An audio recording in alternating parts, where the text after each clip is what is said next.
Hey everyone, welcome to this conference on the electoral process in the United States. Our guest speaker is Guinn. Chase serves as press attaché and spokesperson the U.S. Embassy in Santiago. Before that, he served for El Salvador in the Bureau of Western Hemisphere Affairs, the Office for Central American Affairs. Before that, he served as a political officer covering corruption and the justice sector and the embassy in Tegucigalpa, and among other places. So, Chase, after your presentation, we'll open the microphone for a short Q&A segment with our academics and students. Please, go ahead. First of all, thank you so much for coming. You have people there on that. Okay. There. There. Okay. No, they're There. Right. Thank you all so much for having me today. I'm very impressed by the turnout you guys, that there's so many people here. There's so much interest in our election process. It can be complicated, it can be dramatic, it can be interesting. And so I'm really anxious to get through the part of my presentation that I've got for you, to sort of go over the basics. But what I'm really interested here is to be present for your questions and answers, so I can, answer the questions about the stuff that doesn't make any sense, and maybe you can stump me, like happened in the last one of these we did. So, and I also really appreciate, I really appreciate the opportunity to be here and the opportunity to speak in English. I do speak Spanish, like a poco, pero like it's better if I don't have to invent mis límites en español. And it's something that's so nuanced and so has so many potential implications. So let's go to the first one.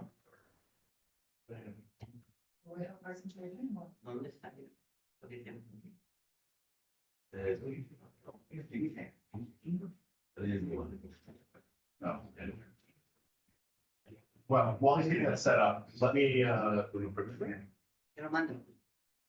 just take a minute to talk about how I'm going to go through the presentation.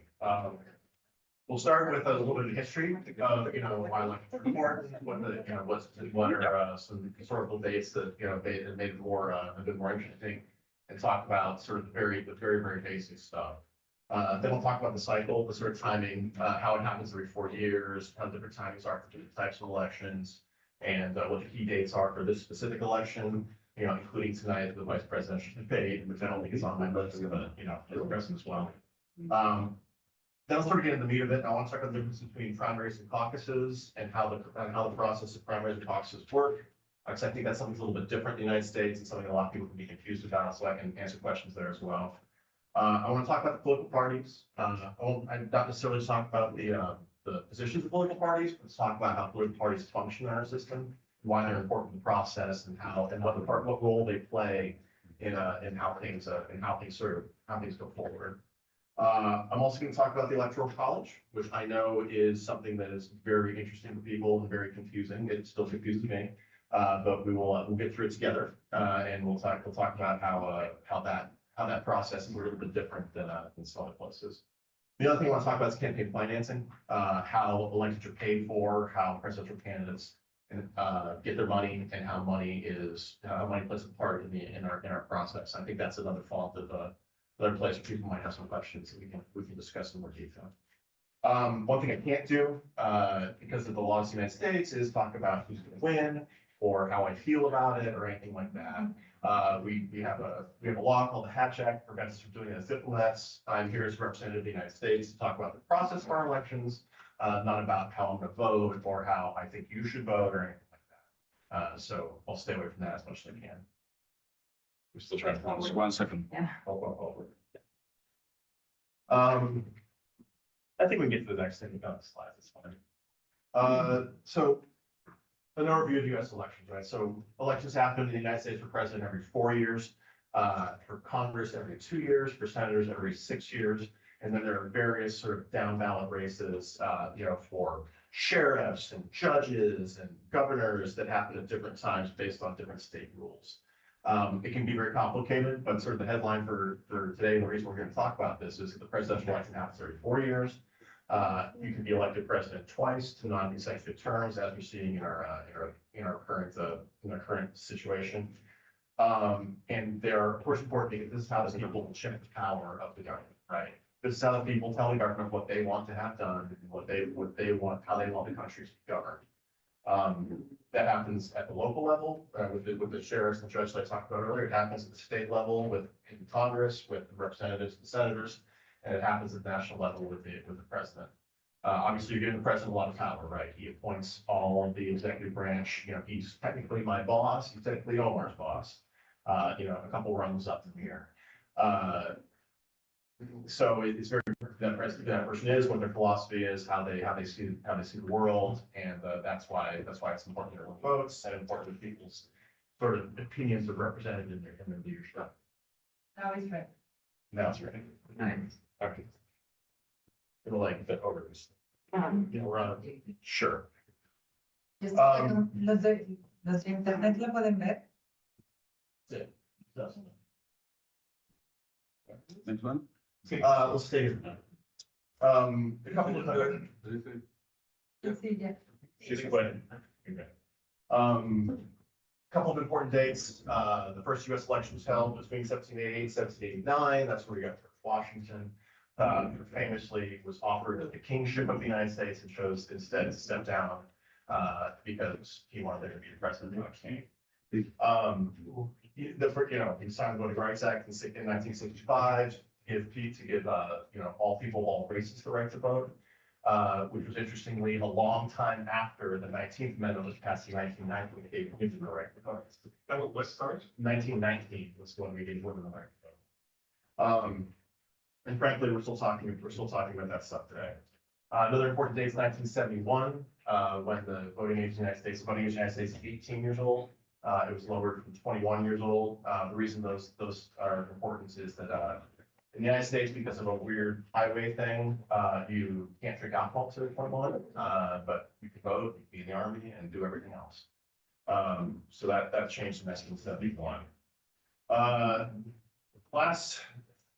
The last big contested election, of course, was not the last one, but the first really contested election was between George W. Bush and Al Gore. We can talk about how that went down. There was recounts. There was a decision by the Supreme Court. So that obviously opens up a lot of questions about, what the court's role is, what position they could play if things are contested going forward in this election. So that's an important touchstone to think of circling back to how we dealt with it in the past. And then, of course, in 2008, we got Barack Obama elected as the first Black president, which is a good thing. So now we're on key dates. So the key dates for the 2024 edition of the presidential election. So we've already gone through the primary process. Primaries are the way before the beginning of the election process that parties decide who their representatives are going to be in the national election. Obviously, the Democratic and Republican Party go through a process state by state where they decide where each state decides who their representatives are going to vote for in the national convention. Each party has a national convention. You see them, lots of balloons, lots of streamers. That sort of culminates that process where the Democrats and the Republicans nominate a representative to be their standard bearer in the presidential election. Primaries and caucuses are different state to state. The calendar is decided by state by parties. So the Democrats decide that they want New Hampshire to go first, then Ohio, and then Republicans can do something completely different. And they have their own rules about how they're conducted, which brings me to the difference between primaries and caucuses. Primaries are essentially a vote where either members of a political party or everyone from the state can choose who they vote for among a set of candidates from a specific party, or a caucus in which people get together at the local level and have a discussion about it in a one-night process, and then they vote, and then their representatives vote in a state thing, which determines who the state electors pick. I'll go into more detail on that a little bit further down the line. So you might have heard of Super Tuesday. Super Tuesday is just it sounds very important, but it's just a day when a lot of primaries happen. The reason it's called Super Tuesday in the past is that it would usually be unclear who the party representatives were going to be until that day, because so many primaries took place, that person would get over the limits and be chosen as the nominee for a specific party. What is the limit? It's different from party to party, and frankly, I don't even remember the numbers between the Democrats and the Republicans. But there's some number of electors who go to the convention, and in order to be the representative, you need a majority of those electors, and that was usually decided on Super Tuesday. Let's see. So the general election campaign period is the period after the primary process until election day.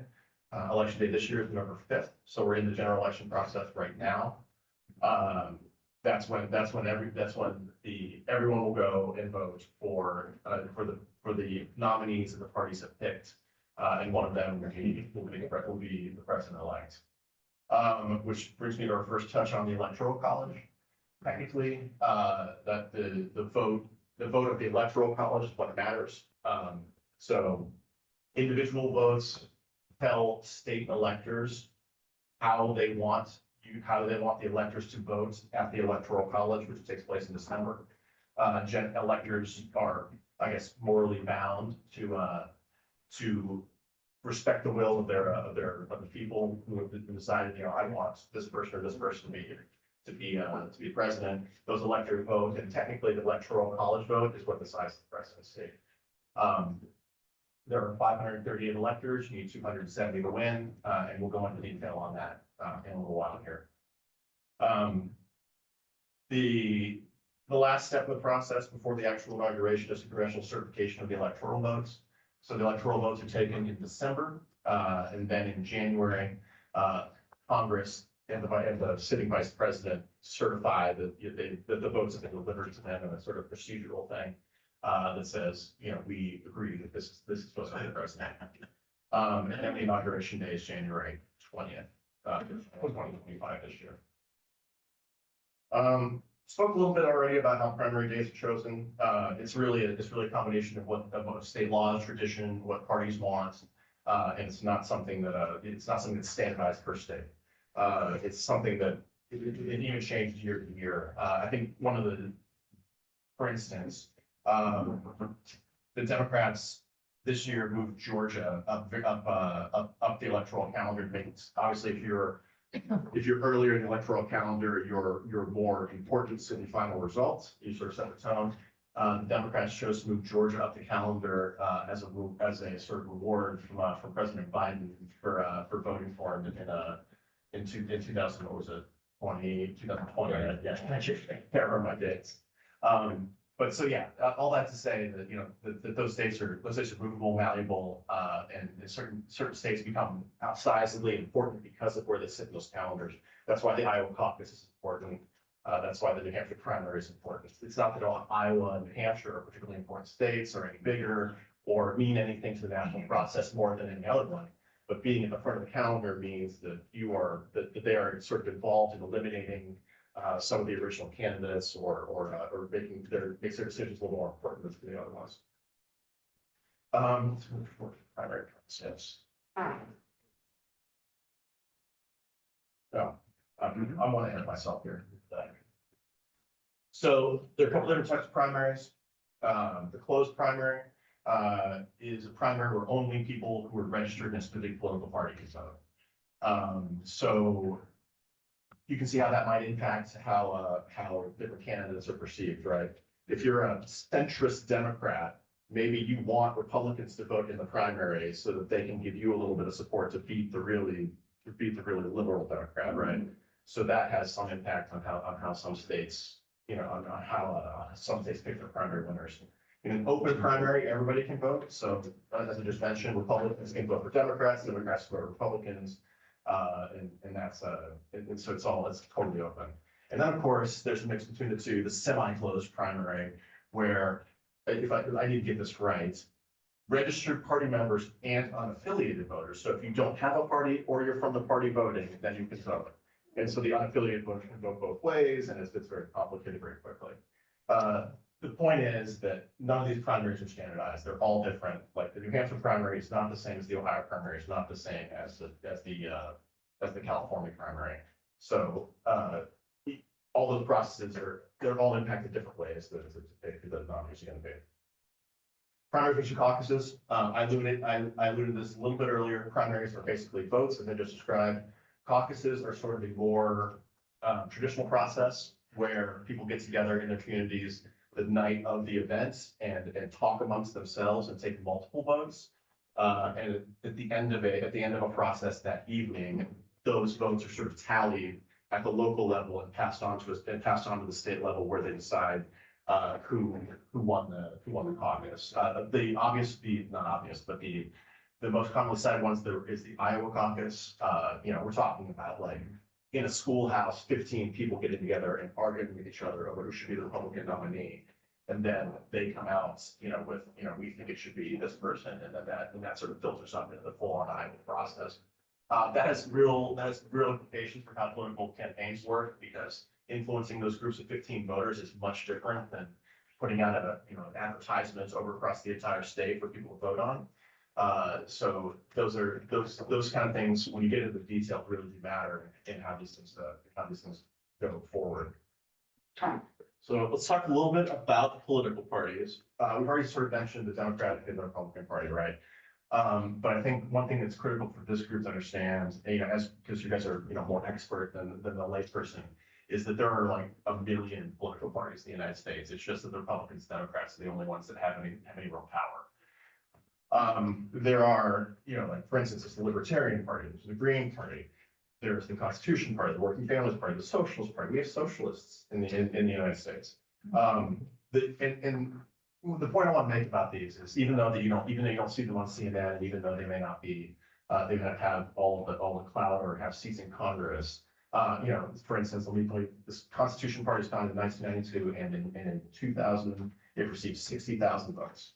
So 6,000 votes, it's only 0.04% of the popular vote, but that's 60,000 people, right? So like a lot of people are going out and voting for the Constitution Party, right? They're not Republicans, they're not Democrats. They care about a strong emphasis on returning to constitutional government and reducing the federal government's role in promoting social values.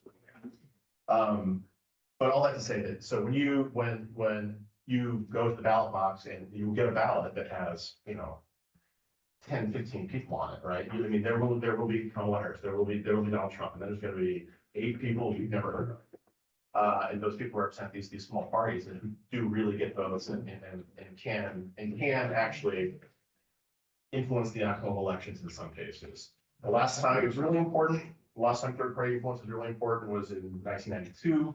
Ross Perot stayed in the race for a pretty long time. He ended up getting 19% of the vote. So obviously 19 is, it's not a plurality, it's not a majority. It's not going to win you the election, but it's going to affect how the other two do. So these things can be very important. In this election, RFK Jr., who's since had a couple of mishaps, was in the race for a long time, and the question was, what were his voters going to do? Where were they going to land? And I don't know how the questions you would answer, but the third parties and other parties do have an effect on our elections outside the Democratic and Republican process. I also want to talk about why political parties matter.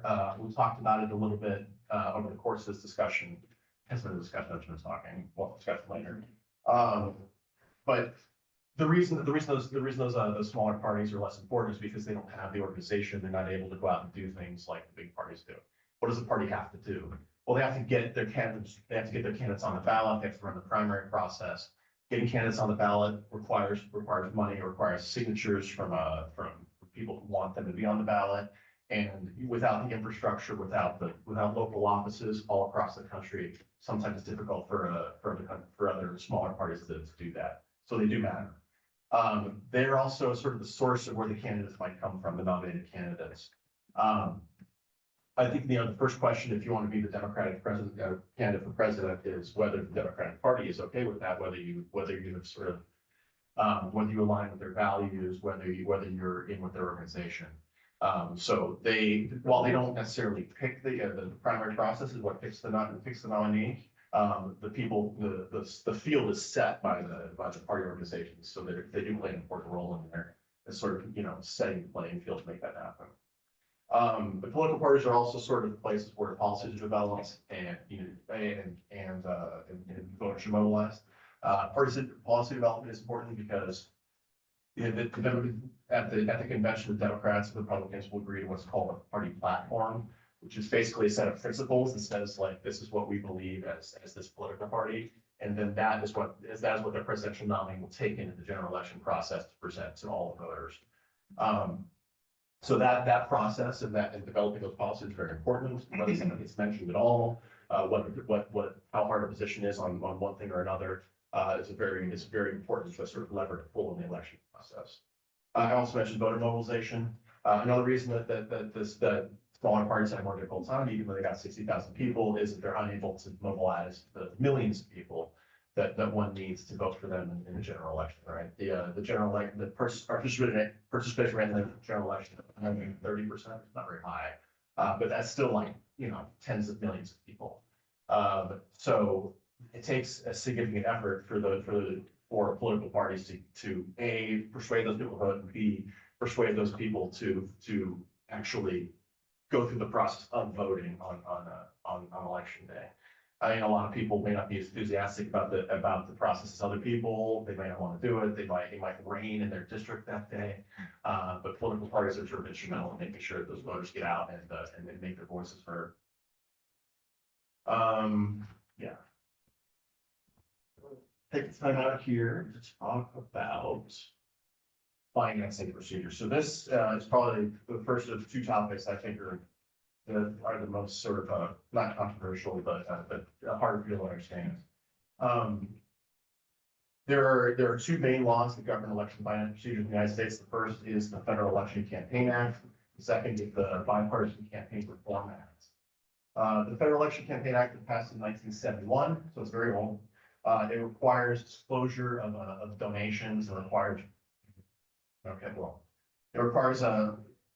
disclosure of donations, and it has limits for candidates receiving contributions. It also establishes the Federal Election Commission, which is sort of like our sort of nonpartisan electoral council to sort of govern how elections are run in the country. We'll get to the contribution limits in a second and the disclosure requirements in a second. But those were originally created by the Federal Election Campaign Act. The Bipartisan Campaign Reform Act was passed in 2002. Sort of tight restrictions a little bit on how money is used in U.S. elections. It banned what's called soft money, which is unregulated contributions by national political parties and candidates. So basically, the idea is that the money that goes into a political campaign is accountable. Like we know that I gave it, or you gave it, or the school gave it. So that people's sort of conflicts of interest are at least documented, if not prevented. The BCRA, excuse me, also restricted the use of issued advocacy ads. In the past, in order to avoid the campaign contribution limitations, people or institutions or organizations would use issues that they knew were specific to individual parties to essentially advocate for a candidate. So for instance, maybe it's, I want to support Ronald Reagan, but I don't want to use the word Ronald Reagan. So I say like, I like, building aircraft carriers or whatever. So you make an ad about aircraft carriers, but really what that means is you should vote for Reagan. So this act tries to sort of restrict that with limited success. It increased the contribution limits, which is more of an inflation thing, and it also increased some disclosure requirements. So what are those limits? Individuals in the United States can contribute up to $3,300 per candidate per election. You can contribute once during the primary and once during the general election. And any contribution that's over $200 has to be reported to the Federal Election Commission. It has to be, so a campaign will receive it from you and say, Jace gave me $3,300, and that's to ensure that I don't give it again, or that I don't give over the limit. You can give to both parties, and people often do. So you might ask, you know, if it's $3,300 per person, how are corporations, how is there more money than that in the election? Because this election costs like $1 trillion. So political action committees are issue-based organizations that have a contribution limit. Unlike super PACs, we can get to in a second. They can contribute up to $5,000 per to each federal candidate and up to $15,000 annually to each party committee. So there are PACs that are for an issue, like I'm a PAC for cookie makers. I care about cookie related issues. So I'm going to give you $5,000 and as long as you vote yes to cookies. Then there are others that are affiliated, that are not connected, that are independent groups. Either way, political action committee, regardless of, they call them things like the, Obama Leadership Committee. You can have as many of these you want, but they have to report their what they've contributed and what they've gotten. The difference is super PACs. Super PACs are they're expenditure only organizations. They're like political action committees, but they can take unlimited contributions from individuals or corporations. The limitation is that they cannot coordinate with a candidate or their campaign, and they can't donate directly. So as I was mentioning before about the Ronald Reagan aircraft carrier situation, that's how you do the Ronald Reagan aircraft carrier situation now. You form the aircraft carrier super PAC, and you spend unlimited money to talk about how much you like aircraft carriers. And in fact, you can say like, and I think you should vote for Ronald Reagan because of it. As long as you're not coordinating directly with Ronald Reagan's campaign, that is a legal use of super PAC money. They have to disclose their donors and their expenditures, but they don't have to disclose the amounts. So if Omar gives 25 million and I gave $1, we just appear the same on the list. Apparently we both really like aircraft. Interestingly, the United States actually has public financing for presidential campaigns. The problem is that the amount of money that's spent on presidential campaigns has eclipsed the level of public expenditure. So most candidates, every candidate you've probably ever heard of, say no to the public contribution because taking public contribution means you can't take other contributions, and the other contributions are just so astronomically high that people wouldn't do that. Let's talk about let's come out of order, but that's fine. We'll get to the electoral college in a second. First, I'll talk about the beyond the president elections. One thing I want everyone to understand is that, and I mentioned this a little bit earlier. So even though the headline and what we're all here to talk about is the presidential election, on election day in the United States, we have a lot of different elections. I mentioned Congress. So every year, all 435 seats for our lower house of Congress, the House of Representatives, are reelected. So they're constantly in campaign mode. The upper house of our Congress, the Senate, is elected every 6 years. So every election cycle, 33% of senators are up for reelection. And the way that shakes out, could favor or disadvantage Democrats or Republicans based on what seats are up, what year. It could be 2 seats from one Democratic state, or it could be one and one from and that determines how the balance of power in those houses might flip. So there are the elections for governors this year. There are 11 states and 2 territories in the whole election for governor. Their governors have different term limits based on which state you're from. But so it's different every year. The governors are up at the same time. States have legislatures too, that hold elections, that have, and there are state senates and state houses that in different that have different rules for how their elections go. So those will also be on the ballot. Local municipal elections I mentioned. And then another thing that I think confuses some people is that sometimes often there will be ballot measures on the ballot. What is a ballot measure? A ballot measure is something that's specific to your state or locality that's about a specific issue. So sometimes they will take an issue all the way to the people. Should we build a parking lot here is a good example. But another example that might get more national attention is an abortion ban. And I think that's something you'll hear a lot about during this election.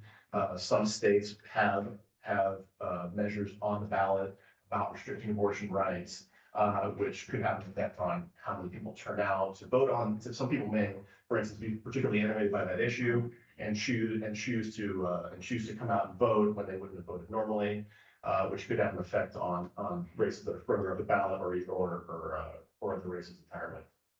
So ballot measures are like quintessential democracy, right? It's, we're voting on this issue that we care about, all the facts in front of us, and it affects me at whatever level I'm voting on. But in the election overall, it could pull people in or dissuade people who might not participate.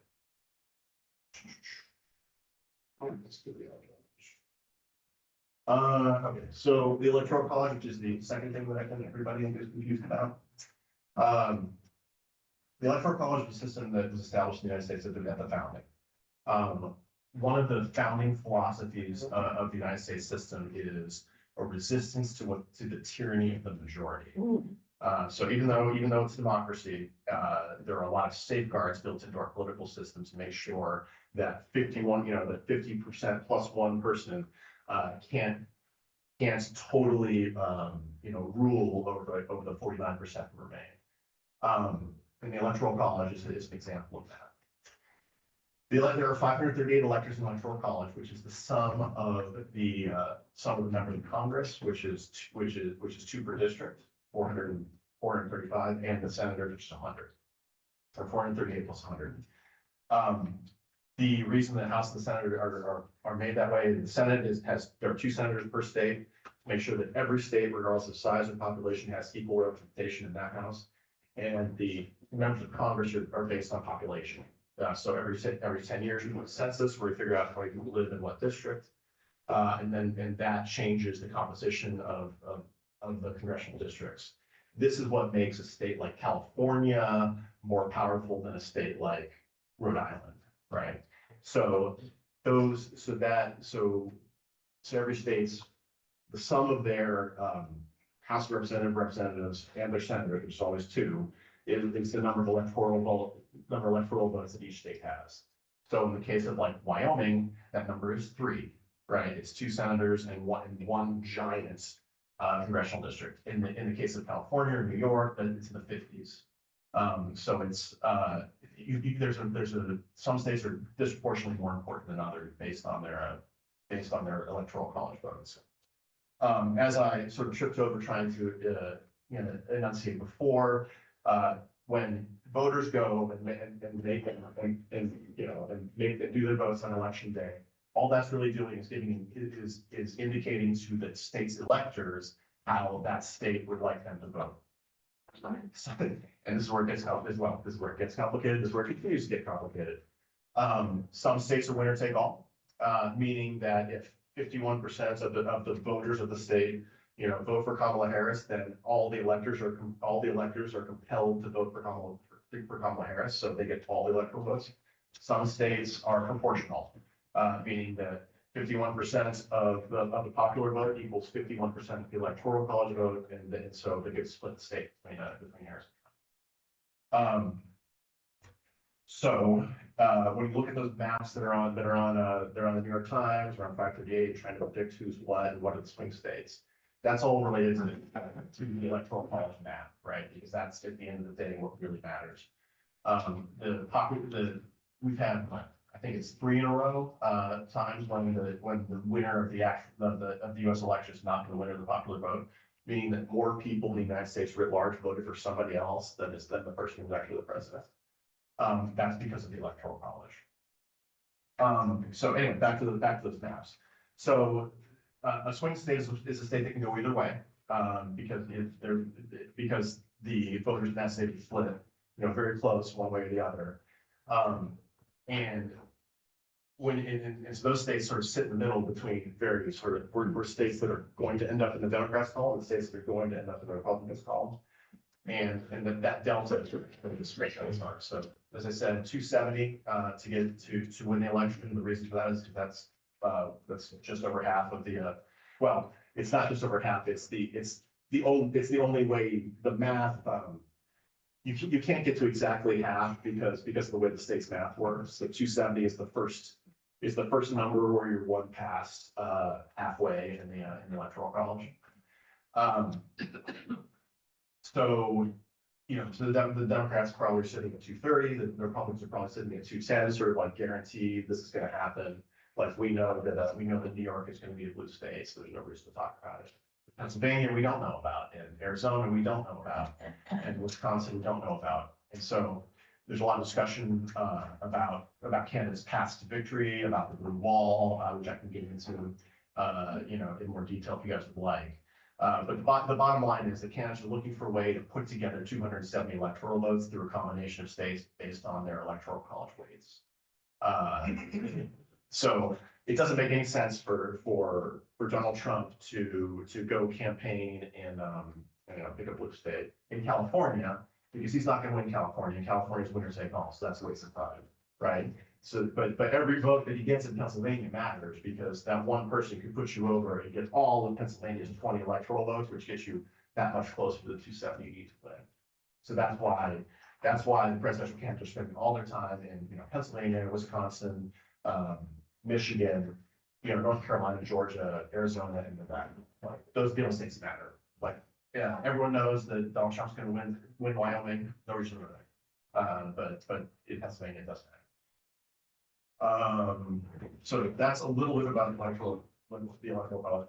Obviously, it's a system that faces some criticism. As I mentioned, there have been several elections in our past, and particularly the last couple, where the popular vote hasn't lined up with the way the electoral college turned out. And that's obviously, some call it undemocratic, we can discover that.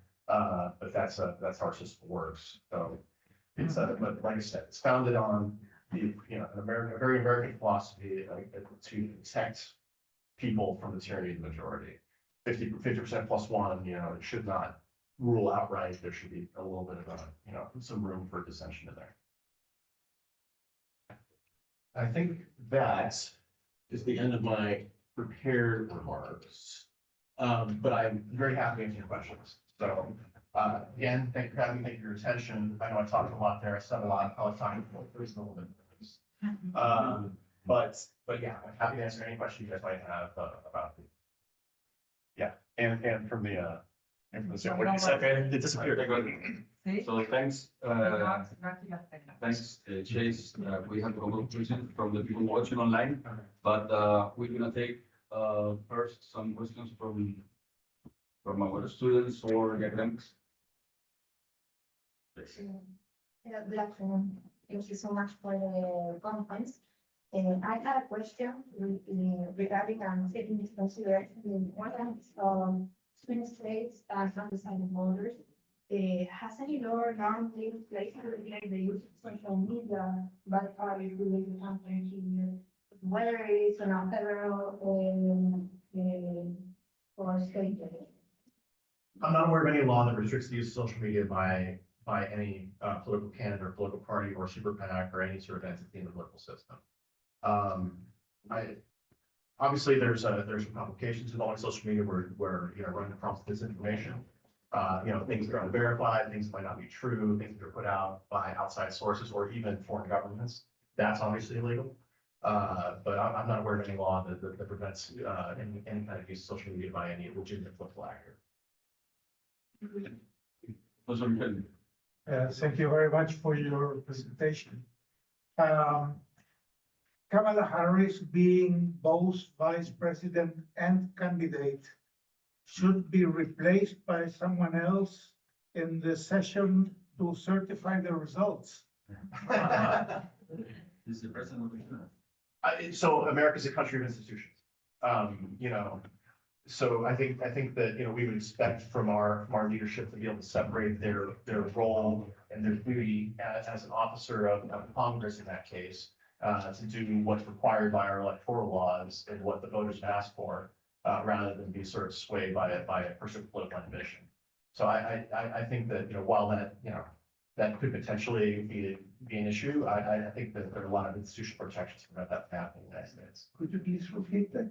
I think that while that could potentially be an issue, I think there are a lot of institutional protections in the United States to prevent that kind of thing from happening. Thanks, Professor.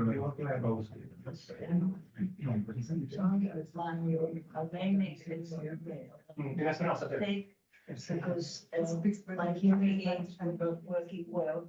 So I'll go back to the first time, back when you spoke of primary processes. Yes. For me, it has been quite odd that there have been a lot of publicity on television of new places where you can vote. So the registration for voting apparently is quite loose. I mean, I would like to know why, because our system, so you have to register as a citizen when you're age, you can vote.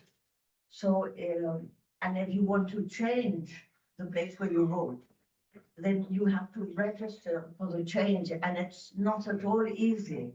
And you have a certain time limit. Yeah. Where you have, you can do the change.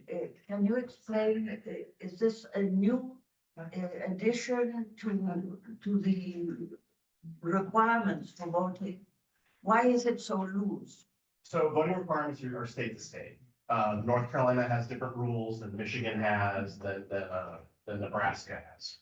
So that's the first one. So states decided that one of the sort of quirks of our constitution, quirks the wrong word, complications of our constitution, is that states run the elections. Can you speak a little bit, because she doesn't. So every state is different. Our constitution says that states run the elections. Thank you. So you might see some inconsistencies between different states and how they choose to identify voters. I think that in principle, everyone in the United States, every citizen in the United States gets one vote, and that is what we are trying. That is the goal of every election commission at every local level, all the way up to the Federal Election Commission. The way that states choose to accomplish that, or the checks that they put in place, or how easy it is to move from place to place, is entirely dependent on how they would like to run their own system. But as I said, what is important is that everybody gets the vote and that everybody votes once. Question, I have a couple of questions from the people watching online. What is the geographic distribution of party voters? Are Republican concentrated in some regions or states? That's a good question. The distribution of party voters changes every year. We talked about what swing states are. That's where the battle lines are drawn, right? So in the Midwest, they sometimes go either way. But generally speaking, and this is a gross exaggeration, and please don't quote me on this. The Democratic voters are concentrated on the coasts and in big cities, and Republican voters are concentrated in the center of the country and in rural areas. Do you need a minimum of votes to have access to public funding? Yes, in order to get the public funding, you need to secure. I'm not gonna get the number right, but it's a significant number of signatures on a petition that would allow you to A, be on the ballot, and B, secure public funding. And the last one from the people watching online, why some states take several days to return the results? Good question. The reason some states take several days to get the returns back is that they're trying to be as correct as possible.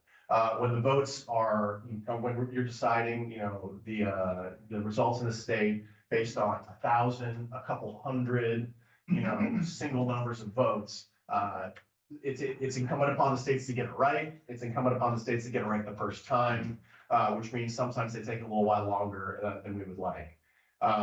And I think that, we saw some news organizations sort of jump the gun on that in some earlier elections and have to recant calls they had already made based off of exit polling, which are polls taken as people are leaving, how did you vote? I voted this way. So I think that there's been a lot more precision and care applied to the reporting of votes because of those situations in the past. We have one question from our watchers. Thank you for being here. I had a question about the online ballot and why some people can vote online and why others have to go voting. I know it has to be something with the number of people that vote in the United States, but if there are other factors that go into it. So, as I said earlier, the conduct of the elections are state to state. So if a certain area has, a mail-in ballot or, or requires you to show up in person or show your driver's license, those are all based on state rules. The online balloting is not something that we do a tremendous amount of. In fact, not familiar with that we do it anywhere. Because of a sort of disruptive technology that's come into our system in the past couple of years. So generally speaking, people who are away from their home like me will request a ballot from the area that they live. That ballot will be mailed to them, or you'll get an email where you print the ballot, and send it back. But I think generally speaking, physical ballot is standard in most states. But all that to say, it's state to state. If they're doing something in Oregon, that's not necessarily the same thing that happens in Florida. Thank you so much. I have a question, please. Yeah, to be a candidate, do you have what are the minimum requirements? Oh, geez, I should have said that, right? There are minimum requirements to be present. There's a minimum age. I think it's 38. You have to be a naturally born American citizen. So naturalized people who are naturalized to United States citizenship are not eligible for president. And then I think beyond then, there are other requirements that are in the Constitution that I will not butcher by attempting to remember. But there's minimum age, and you have to be a natural born U.S. citizen. Are the two sort of major ones. One more question over Thank you. Based on your experience and your knowledge, and given how controversial the electoral college compared to the popular vote is, do you think that maybe someday this could change, or is it just such an establishment of the U.S. election? So the method by which that would change is an amendment to the Constitution. The way the Constitution is amended in the United States is through a 2/3 vote of states, through an amendment process that's very long. So all that to say that given the fact that Congress is controlled by a hair's breadth, and states are broken out almost 50-50 the same way, I think it's very unlikely that the United States would come to a consensus on that. There are, we mentioned the criticism of the electoral college, but there are also pros, right? I think a critic would say, obviously my vote in Wyoming is worth more because I can, or I guess my vote in New York is worth more because it matters to 50 electoral votes as opposed to the vote in Wyoming. But that vote in Wyoming also has to matter, right? Like, we don't want New York to be deciding on everything that happens in Wyoming, Nebraska, and everywhere else.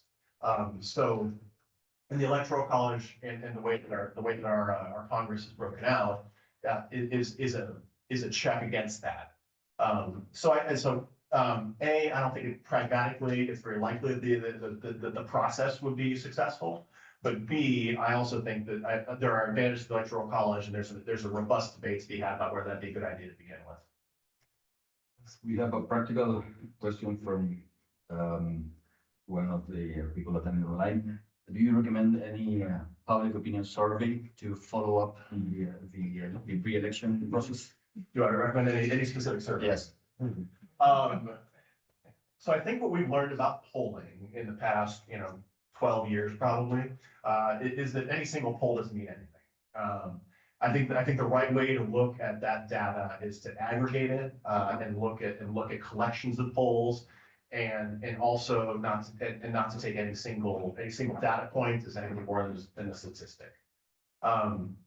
So yeah, I would pay attention to people, to analysts of polls who tell you that, who say, like, this was conducted, this has this sample size, it happened at this time. And if a pollster is taking into account the many complications with polling, and casting their results in a way that, that accepts the limitations that are associated with it, then yeah, you can pay attention to that and you can include that in your analysis. But anyone who tells you like, I polled 1,000 people in Pennsylvania yesterday and 999 of them said they wanted Harris. So, she's definitely gonna win. Like that person is probably wrong. Perfect. Do we have more questions or comments? No? One more. I'm sorry, there are many questions, I think. One of them is, I understand that electoral votes are shared according to the district that you belong to. In other words, registration as a for voting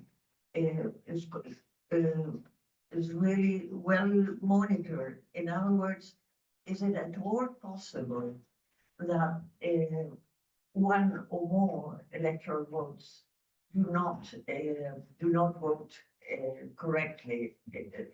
And what would be the penalty in case it happened? I know that it is very difficult, but could it happen? And if it did, what's the penalty? Could it happen? Yes. My understanding, please, do more research on this because we're getting to the edges of my knowledge. My understanding is that there are no legal ramifications for an elector not doing what the voters said to do. I think that if that was in place, then perhaps that's what the congressional certification process is for. If New York's electors decide they're going to ignore what the people said and do this instead, then we have the congressional certification process. We say like, this is not correct. What happens after that? Like, 2 words, constitutional crisis. Like, no one is helped, but there's not there's no like built-in penalty at the FEC or something like that is automatic on those people. It would cause a major crisis in the non-certification of the election. Last question. Just by curiosity, not all states apply the district allocation of votes. Not all of the states. Then it's a single unit or. And most states are winner take all, meaning that if 50% plus one vote for one candidate, then all of the state's electors go to that candidate. Some states are proportional. Well, Maine and Nebraska, I think, are proportional, no? Yeah. That this is designed because you may choose areas in which you can put the Gerrymandering. gerrymandering. Yes. What happens with that? So gerrymandering is a pejorative term for redistricting, which can be a natural occurrence. I mentioned every 10 years we do a census in the United States that determines how many people live where and how we're going to reallocate votes in Congress based on that. I mentioned that they're proportional to in the lower house they're proportional to population. At that same time, the districts are redrawn on a map, for various reasons. And the redrawn, actually, we mentioned earlier, the power of political parties. Political parties do that. So what gerrymandering is the sort of nonsensical redrawing of a political party, of a district in order to advantage one party or the other, which can, in the aggregate affect the overall election because, if 100% of the Democrats vote here and 0% vote here, then you could end up throwing the 5 other districts that are closer to Republicans. So it's a very sort of political process. A lot of arguments happen about it. One interesting anecdote that actually one of our colleagues mentioned is that he worked for a congressperson who lived in a district that they referred to as the earmuffs. And you guys know what earmuffs is probably a word that it's you put one ear. And so this congressman had downtown Buffalo, which is a big city in New York, downtown Rochester, which is a medium-sized city in New York, and then a little line that connected them. And that was her district because it was gerrymandered to help the Democrats out. So that kind of thing does happen, yes. Thanks, Chase, very informative, and I would like to thank the embassy for supporting Diana and Carolina for supporting the American Studies program. So, thank you.